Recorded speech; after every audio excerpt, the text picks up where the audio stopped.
안녕하십니까? 박남천 선생님 되시죠? 네. 네, 5.18 민주화 운동 당시에 상황실장님이라고 들었습니다. 그 당시의 상황을 좀 독자분들을 위해서 설명을 부탁드리겠습니다. 전두환, 노태우를 비롯한 신군부 세력이 네. 박정희가 죽고 나서 12.12 군사 쿠데타를 한 사실은 잘 알고 계실 겁니다. 네. 그 이후에 전국에서 이 나라의 민주화를 요구하는 목소리가 높아지자, 그렇죠. 민주화된 정부가 수립이 된다면 네. 자신들의 반란 행위가 처벌을 받을까봐 광주에서 학살극을 자행하게 됩니다.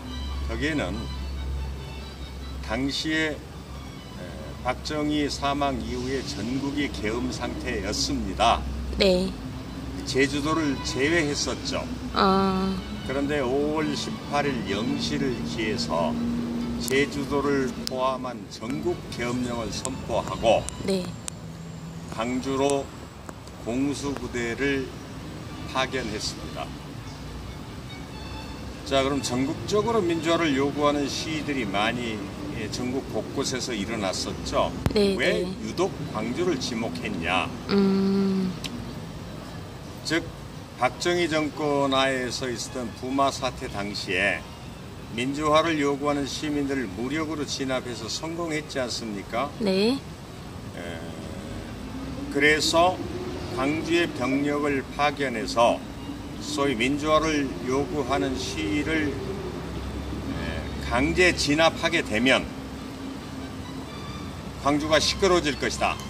그러면 계엄령 해제를 하지 않아도 된다는 그런 치밀한 계획하에 삼공수 여단을 광주에 파견해서 광주 시민을 무차별 학살하고 네. 그리고 총검으로 찌르고 몽둥이로 구타하고 이런 일들이 이제 있었다는 것이 역사적으로 다 밝혀졌지 않습니까? 네. 그 가운데 남녀노소를 가리지 않은 시민들을 무차별 폭행과 학살을 자행하니까 그걸 본 광주 시민들이 계엄군의 잔인한 행위에 항의하는 네. 시위가 시작이 됐죠. 그런데 자기들은 적당한 선에서 그 항의를 무마하면 될 것이다 라고 생각했는데 광주 시민들이 일제히 들고 일어나서 결국은 공수부대가 광주를 포기하고 퇴각을 하는 후퇴를 하는 그런 상황이 만들어지게 됐죠. 네. 그리고 그 이후에 광주 시민들 청장년을 중심으로 한 광주 시민들은 공수부대의 만행에 적극 대응하기 위해서 파출소에 비치된 총기들을 가져가 와서 강력 대응을 시작했던 것입니다. 네. 선생님께서는 당시에 상황실장으로 그 사태에 참여하게 하신 걸로 알고 있는데 어떻게 참가를 하게 되신 건지 궁금합니다. 그 다음에 당시에 전남도청을 중심으로 한 분위기를 좀 힘드시겠지만 상세하게 말씀을 부탁드리겠습니다. 저는 이제 제 바로 아랫 동생이 계엄군의 무차별 폭력에 중상을 입었어요. 친동생분이요? 예. 코뼈가 부러지고 네. 머리가 함몰되고 다리가 부러지고 갈비뼈가 부서지는 그러한 부상을 당해서 전남대학교 병원 응급실에 있다는 연락을 어머니로부터 받고. 그러면 선생님 동생분께서 민주화 운동에 참여하셨던 것입니까? 예. 참고로 말씀드리면 저희 집은 저희 아버지 그리고 제 남자 동생 네. 세 사람이 5.18 민주유공자고 저희 어머님은 민주화 운동 유공자이십니다. 아, 그러십니까?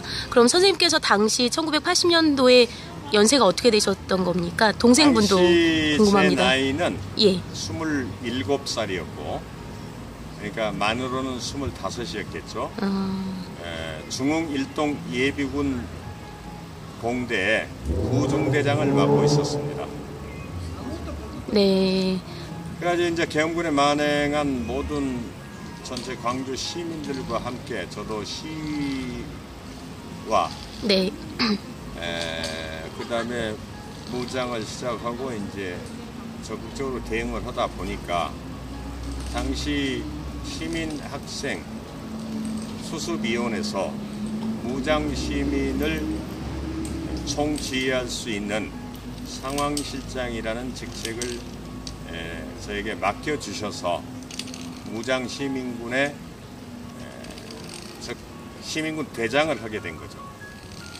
네, 여기 전남도청에 그러면 선생님께서는 며칠이나 계셨던 겁니까, 당시에? 저희는 원래 이 전남도청이 계엄군의 근거지였습니다. 소위 공수부대가 주둔하고 있는 본부였었는데 네.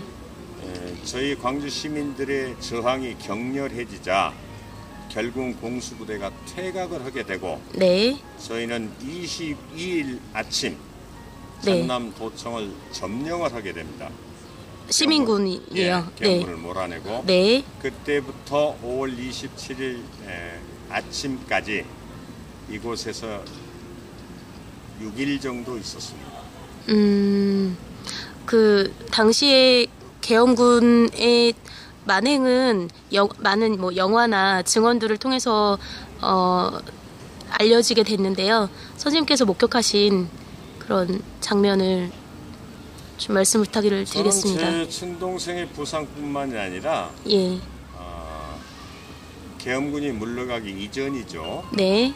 5월 18일부터 21일 사이에 당시에 고등학생들은 교복을 입고 있었습니다. 네. 5월달이니까 하얀 브라우스에 치마를 입고 있었는데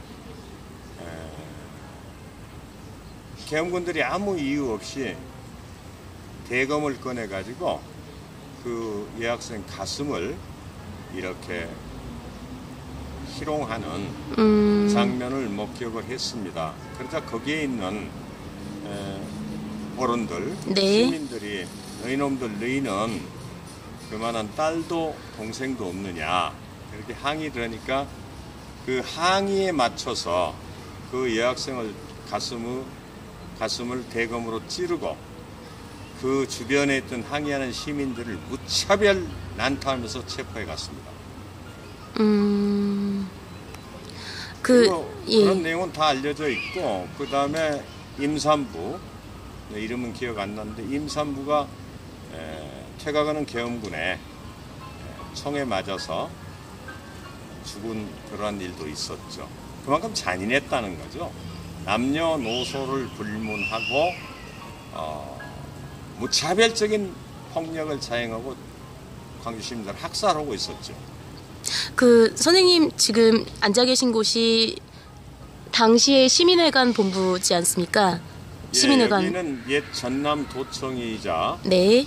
시민군의 본부가 있었던 자리입니다. 여기서 맞은편에 전일빌딩이 있죠? 네, 그렇습니다. 예, 12시 방향이죠. 전일빌딩이 있고 전일빌딩에 헬기 사격이 가해졌다는 말씀을 아까 해주셨죠. 네. 네, 그러니까 정부군이 전일빌딩에 있는 시민군에게 헬기에서 이제 총격을 가했다는 말씀이신 거죠. 그렇죠. 제가 1989년도 네. 국회 청문회에서 그 사실을 증언을 했습니다. 아, 그렇습니까? 그럼에도 불구하고 그러한 부분에 대한 진상 조사나 네. 이런 것들이 이루어지지 않고 있다가 이제 저 빌딩을 리모델링 하려고 보니까 네. 탄알이 나오고 기총 사격을 했던 증거들이 나와서 네. 이제 새삼 문제가 되고 있는데 계엄군의 헬기로부터서 집중 공격을 받았던 장소이기도 합니다. 그러시면 며칠 동안 이렇게 그 도청에 어떻게 보면 감금이면서 주둔해 계셨었잖아요. 감금돼 있는 상황이잖아요. 아니죠. 저희가 예. 계엄군 공수 여단을 몰아내고 네. 저희가 계엄군의 본부였던 도청을 결국은 점령해서 네. 시민에게 돌려주는 그러한 상황이라고 이해를 합니다. 아, 알겠습니다. 그럼 그때 동안에 뭐 식사나 이런 건 어떻게 해결을 좀 하셨습니까? 글쎄요, 여러 가지 자료들이 굉장히 많이 있습니다만은 많은 가정에서 주먹밥을 만들어서 여기에 제공을 해주고 네. 그 다음에 쌀과 부식을 날라와서 저기 보이는 민원실 자리 네. 2층이 대회의실인데 예. 거기에서 식사를 시민들이 저희 시민군에게 제공을 해줬습니다. 아, 그렇습니까? 그 전남대학교 학생들의 그런 운동도 많이 두각이 되고 있고 또 전남대학교도 민주화 기념회관이 있지 않습니까? 그 당시에 전남대 학생들의 활동을 좀 말씀해 줄 수 있으시겠습니까? 전남대 학생들이 계엄군의 만행에 반발해서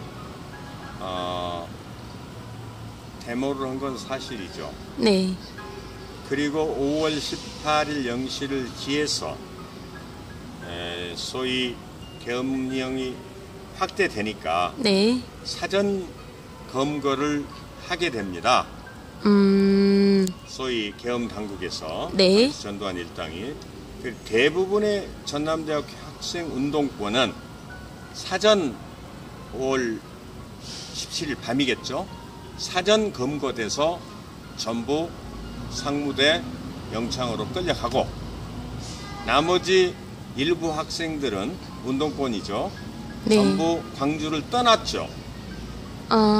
그래서 광주 항쟁 기간 동안에 전남대학교 운동권이 한 역할은 사실상 없다고 봐야죠. 일반 학생들은 참여를 하기도 했습니다. 전남대학교, 조선대학교. 네. 그런데 소위 운동권 출신들은 당시 항쟁 기간에 광주에 전무했죠. 왜냐하면 미리 잡혀갔으니까. 잡혀가고 또 운동권의 소위 핵심이라 할 수 있는 사람들은 전부 광주를 떠나 도피를 시작했죠. 그래서 전남도청, 당시 시민군의 본거지에 있었던 전남대학교 학생운동권의 한 사람이라고 할 수 있다면 네. 뭐 특별히 기억나는 사람은 없고 한 사람 기자 영어를 잘한다고 해서 기자회견을 몇 번 한 윤상원 씨 정도. 윤상원 씨요? 예. 그 정도 위에는 전남대 학생들이 광주 항쟁을 주도적으로 이끌거나 주도적으로 참여를 한 사실은 없습니다. 그 선생님께서 생각하시는 민주주의란 무엇입니까? 그 다음에 현재 광주 분위기는 어떠한지. 이제 조금 있으면 또 5월이 다가오지 않습니까? 광주 사태 이후에 정부의 대처에 대해서 어떻게 생각하시는지 궁금합니다. 저는 첫째 질문하신 그 말씀 중에 광주 사태라는 말씀을 하시는데 광주 민주화 운동으로 정정하겠습니다. 죄송합니다. 사태는 산사태나 물사태가 네. 났을 때 사태라는 것이고 네네. 이건 민주화 당시에 운동입니다. 있었던 건 민주화 운동이 아니라 소위 정부의 부당한 권력에 학살에 대항하는 광주 민중들이 봉기한 민중항쟁이라고 역사적으로 정리가 되었으면 하는 것이 바람입니다. 네. 질문을 제가 까먹었는데 민주주의란 뭐라고 보십니까? 민주주의는 글자 그대로 많은 사람의 의견에 따라서 절차에 의해서 이루어져 가는 것이 민주주의라고 생각합니다. 어떤 전두환을 비롯한 그 군부정권의 쿠데타에 의한 반란에 의한 그건 아주 비민주적이고 우리나라는 헌법에 민주공화국이라고 지금 헌법 1조 1항에 명시가 돼 있죠. 우리가 이제 새삼스럽게 얘기를 하지 않아도 민주주의는 다수의 의견이 존중되는 어떤 획일적이거나 네. 또는 강압적인 의사결정이 아닌 다수의 의지가 결집되어서 가는 그 의사 표현들이 되는 것이 저는 민주주의라고 생각합니다. 네, 알겠습니다. 마지막으로 한 말씀만 더 묻겠습니다. 당시 정부 계엄군이 광주를 둘러싸고 있었고, 광주에서 타 지역으로 인구가 이제 사람들이 빠져나가는 것을 막았다는 걸로 알고 있고, 그 다음에 계엄군이 그 시신들을 광주 인근 야산에 묻은 걸로 이제 저는 알고 있는데, 그게 사실인지 알고 계신 바가 있으시면 말씀을 그렇죠. 좀 부탁드리겠습니다. 광주의 계엄군에 잔악한 그 살상극이 네. 타 지역으로 알려지게 되면은 네. 민주주의를 지향하는 제 민주 시민들이 예. 가만히 있지 않을 것이다.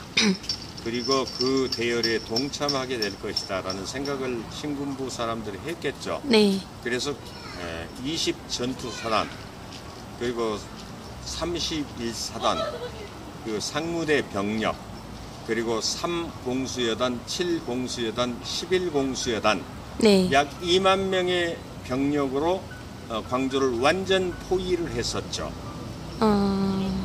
당시 광주 인구가 몇 명 정도 됐습니까? 당시 광주 인구가 80만 명이었습니다. 네. 알겠습니다. 마지막으로 독자분들에게, 이 영상을 보는 독자분들에게 전하시고 싶은 말씀 있으면 부탁드리겠습니다. 아직도 광주의 진실이 정확히 밝혀지지 않아서 국방부에서 특별조사위원회를 구성했습니다. 네. 그리고 다시 국회에서 광주의 실상을 제대로 밝히기 위해서 특별법이 제정 통과되었습니다. 그렇다면은 사실 이제 38년이 지났는데도 네. 단편적이나마 당시 광주 상황들 진실이 이렇게 알려졌고 아직도 완전한 광주의 진실이 알려지지 않았다는 얘기가 되겠죠.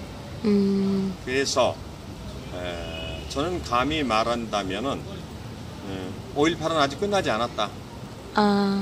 왜?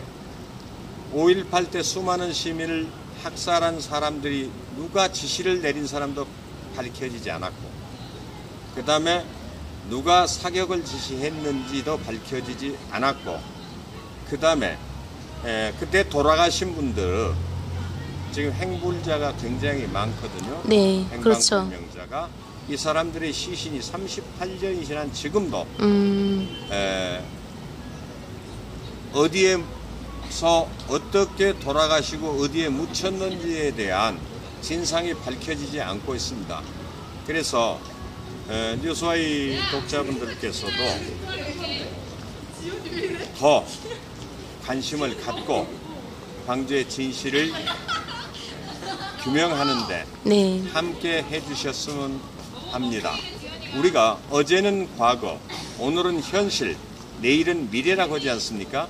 어제가 없는 오늘이 없고, 그렇죠. 오늘이 없는 내일이 없겠죠. 왜 광주 5.18에 대한 진상이 제대로 밝혀져야 하냐 하면은 그 진상을 낱낱이 알아서 우리 국민들이 알 수 있게 하고 거기에 책임 있는 사람들이 책임을 지게 해야만이 향후 이런 불행한 1980년 5월 광주의 불행한 역사가 되풀이되지 않을 것 아니겠습니까? 그런 차원에서 항상 관심을 갖고 지켜봐 주시면 감사하겠습니다. 알겠습니다. 고맙습니다. 정말 마지막으로 하나만 더 여쭤보겠습니다. 5.18 민주화 항쟁을 일부에서는 북한에서 선생님께서 많이 말씀 들어보셨으리라 생각됩니다. 북한에서 보낸 폭동이다라고 말하는 사람들이 아직도 있습니다. 일부에서는. 예, 있습니다. 그분들께 한 말씀 부탁드리겠습니다. 마지막으로. 자, 제가 이제 그 선두에 서 있는 지만원 씨를 명예훼손으로 형사고발해서 지금 서울중앙지검에서 조사가 진행이 되고 있고 민사소송도 병행했습니다. 민사소송 1심에서 저희가 승소를 했습니다. 나는 일간 베스트를 비롯한 극우 세력들한테 하고 싶은 말이 있습니다. 제 나이가 당시에 27, 한국 나이로 25이었는데 당시 저를 황장엽으로 제 사진을 가서 황장엽이 젊었을 때 와서 네. 여기서 활동으로 다 올라가서 북한의 최고 지도부에 올라갔다. 저를 황장엽으로 지칭을 했거든요. 그럼 당시 황장엽의 나이가 56세입니다. 1980년도에. 아니 북한에 그렇게 특수부대가 없어서 56살 먹은 56살 먹은 사람들을 특수군으로 편성해서 이곳 광주로 내려 보냈을까요? 그 다음에 중요한 것은 몇백 명의 특수군이 내려왔다는데 그럼 전두환 일당은 도대체 대한민국의 군인으로서 방어를 하지 않고 그 어디 하늘에서 뚝 떨어진 것도 아닐 거 아니에요. 어디로 도대체 왔다는 것인지. 그리고 북한 특수군 소속으로 저희들이 고문을 많이 받고 한 1년 동안 재판을 했습니다마는 그 소속으로 재판을 받게 된 사람이 한 명도 없어요. 그렇다면 그들은 한꺼번에 몇백 명이 내려왔다가 광주에서 며칠 동안 암약을 하다가 하늘로 갑자기 사라졌다 연기처럼 그건 논리적으로 모순되지 않습니까? 어떤 특수군에 대한 비교를 해도 누구나 공감할 수 있는 비교를 해야 되는데 전혀 그게 아니에요. 아, 논리적으로 맞지 않고 얼토당토 않은 주장이다. 그렇죠. 그 사람 뭐 도수를 부린 사람도 아니고 하늘이나 땅속에 갑자기 푹 몇백 명이 튀어나왔다가 네네. 또 갑자기 하늘이나 땅으로 푹 꺼져 들어갔습니까? 지금 세상에 적어도 1980년이라면 20세기인데 그러한 일이 있을 수가 있겠어요? 그래서 이제 북한의 소행으로 몰아세우는 물론 거기에 현혹되는 국민들이 일부 있기는 하지만 대부분의 국민들은 그렇죠. 그들의 주장에 공감하지 않습니다. 그런 황당한 이제 주장들은 정말 더 이상 나오지 않았으면 하는 게 제 소망입니다. 알겠습니다.